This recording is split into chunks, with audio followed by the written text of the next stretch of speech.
Good morning everyone. DAV inter college अपने बहुत बड़े इंफ्रास्ट्रक्चर यानी कि बहुत बड़ी बिल्डिंग और स्ट्रेंथ के लिए जाना जाता है।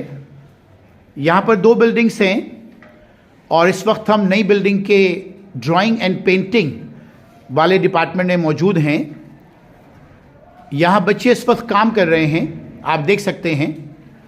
और इस डिपार्टमेंट के जो हेड ऑफ डिपार्टमेंट हैं श्री प्रवीण सैनी जी, इसके अलावा श्रीमती प्रतिभा जी, श्री संजीव जी और श्री सुनील जी यहाँ पर मौजूद हैं।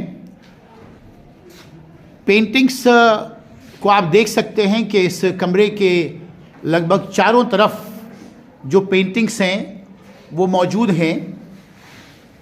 बच्चों को बहुत ही बेहतर ढंग से सुपरवाइज करके इस कमरे को लगभग एक दुल्हन की तरह सजा दिया गया है।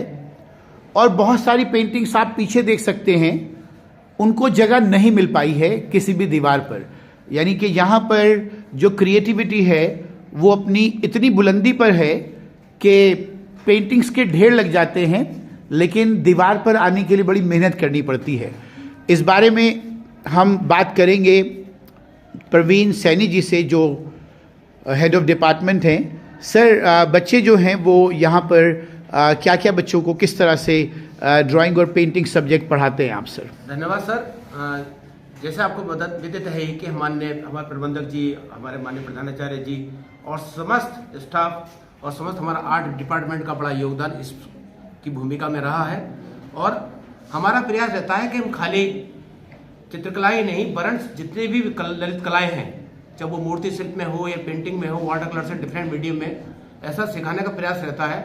और अच्छा, ड्राइंग और पेंटिंग के अलावा कह रहे हैं सर आप, है ना? हाँ जी, इसके अलावा क्योंकि ऐसा है ना, हमें बच्चों को आगे के लिए तैयार भी करना है। अच्छा। हमारा लक्ष्य ये रहता है कि हमारे बच्चे 12th के बाद कहाँ का स्टैंड करेंगे, क्योंकि फाइन आर्ट्स का बहुत बड़ा स्कोप आजकल पूरे ग्लोबलाइजेशन में है, पूरा वर्ल्ड में, राइट, है ना। तो हम प्रयास करते हैं कि कुछ बच्चों को आगे भी हम लोग बताएं, क्योंकि जैसे जैसे हम लोग को नींव भरने लगा, मतलब एक तरह की नींव हमें डालनी होती है बच्चों के अंदर, क्योंकि जो आके बीएफए करेंगे, बीबीए करेंगे, फाइन आर्ट्स में जाएंगे या अदर में जाएंगे, तो हम किस तरह से उनको मोटिवेट करें। तो हम विभिन्न कला प्रतियोगिताओं के माध्यम से, कार्यशाला के माध्यम से हम लोग दिखाने का प्रयास करते हैं। और आप सामने देख भी रहे होंगे कि बच्चे हमारे विभिन्न मीडियम में काम कर रहे हैं, चाहे वो पोस्टर कलर्स हो, पेन से वर्क हो, तो डिफरेंट काम कर रहे हैं। और हमारे साथ हमारी डॉक्टर प्रतिभा जी है, ये हमारे साथ हमारे सुनील जी है, संजीव जी है, सब लगातार हमारे साथ एक काम करते रहते हैं। और इन्हीं का से मिलकर हम लोगों की शक्ति है, हम लोगों की, और हम लोग एक अनेकता में एकता का एक बड़ा हम लोग एक सम्मेलन लेकर काम कर रहे हैं। सब लोग इकट्ठे होकर अब काम कर रहे हैं। धन्यवाद सर। Okay, very good. अब मैं श्रीमती प्रतिभा जी से बात करना चाहूँगा। मैम, बताइएगा कि बच्चों को यहाँ किस तरह से आप तैयार करते हैं, उनकी प्रतिभाओं को किस तरह से निखारते हैं? मैम देखिए सर, जो हमारा सब्जेक्ट है वो विजुअल आर्ट के अंतर्गत आता है। विजुअल आर्ट के विजुअल आर्ट, ओके। और उसमें ड्राइंग एंड पेंटिंग एक हिस्सा है उसका। और इसमें जो विभिन्न मीडियम है, जैसे वाटर कलर हुआ, ऑयल पेंट मीडियम हुआ, एक्रेलिक हुआ, तो बच्चों की टैलेंट को देखते हुए, अलग अलग उनकी रुचि को देखते हुए, जो जिस मीडियम में अच्छा जिसका हाथ है उसी उसमें उसको तैयारी कराई जाती है। और ड्राइंग को अधिकतर थोड़ा सा अन्य विषय से, साइंस है जैसे इंग्लिश है या कॉमर्स है, उसके उसमें नस्बत थोड़ा सा कम आका जाता है। लेकिन आज के फील्ड देखिए, लेकिन ये कम है नहीं, कम है नहीं, राइट। इसके बिना हर सब्जेक्ट अधूरा है जी। ये मतलब एक ड्राइंग एंड पेंटिंग एक ऐसा विषय है कि हर विषय में इसकी एक खास जरूरत है। तो और जीवन यापन के लिए, जीविका के लिए या उसके देखो तो इसमें नए नए आयाम खुल रहे हैं, नित नए आयाम खुल रहे हैं। तो हमारी कोशिश ये है कि बच्चा ड्राइंग को लेके एक कॉम्प्लेक्स ना आए उसके मन में कि हम कहीं किसी फील्ड में नहीं जा सकते, बल्कि एक सपोर्टिव अलग से भी, अगर किसी और फील्ड में भी है और इसमें भी उसका हाथ अच्छा है, तो ये उसके लिए प्लस पॉइंट रहेगा। ठीक, चलिए कुछ बच्चों से बात करते हैं कि वो किस तरह का काम कर रहे हैं। यस बेटा, you stand up. What's your name? क्या नाम है आपका? My name is Kamini Chauhan. Okay, आप क्या बना रहे हैं इस वक्त? बताएंगे आप क्या बना रहे हैं? यस सर, मैंने ये आलेखन बनाया है जो अलंकारिक फूल पत्तियों से है। इसमें एक पशु का चित्रण भी किया गया है। मैंने इसमें प्राथमिक और द्वितीयक दोनों रंगों का प्रयोग किया गया है।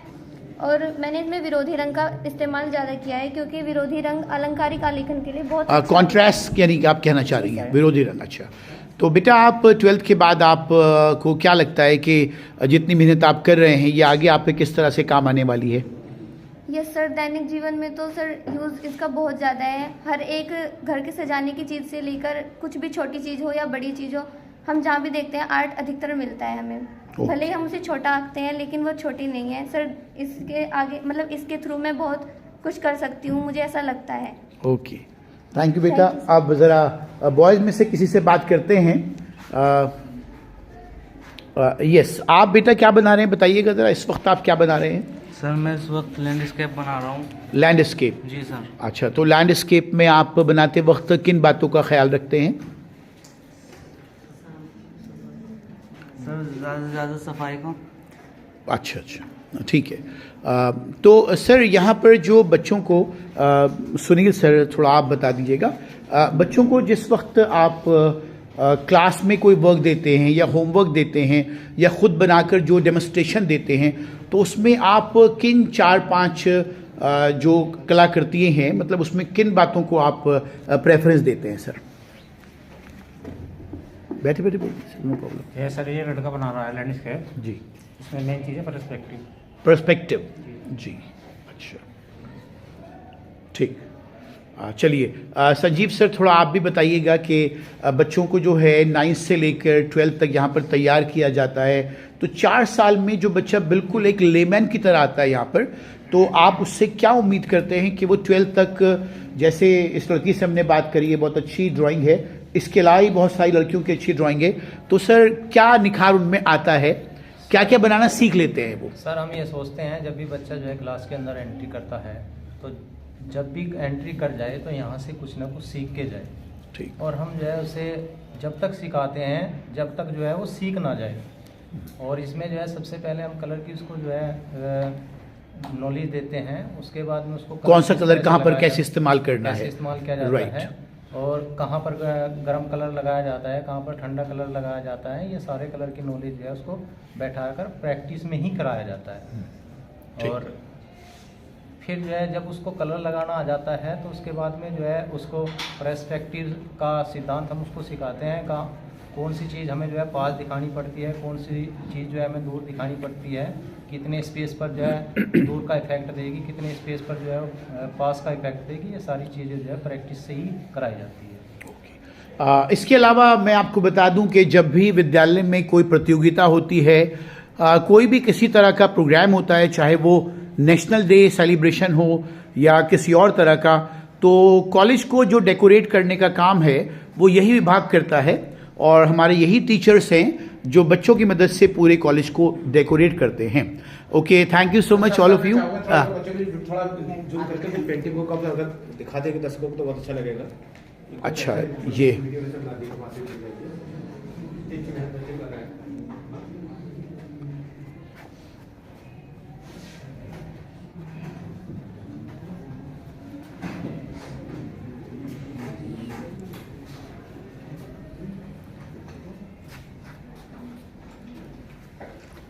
बहुत ही तन्मयता के साथ बच्चे लगे हुए हैं।